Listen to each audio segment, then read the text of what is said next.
नमस्कार शेतकरी मित्रांनो, आज आपण अशा झाडाबद्दल थोडी माहिती घेणार आहोत. ते म्हणजे बिबा. बिबाचं पाहू शकता, ही फळ असं असतं, हिरवं फळ असं पाहायला भेटतं आपल्याला.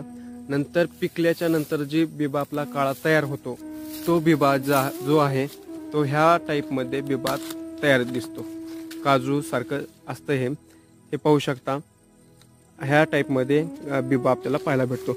आणि हे जे झाड आहे, झाड आपलं अशा टाईपचं झाड असतं. हे पाहू शकता. ही जी गोडंबी आहे,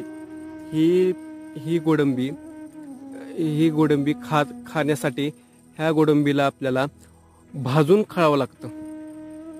खाण्यासाठी ही आयुर्वेदिक आहे, चांगलं आहे.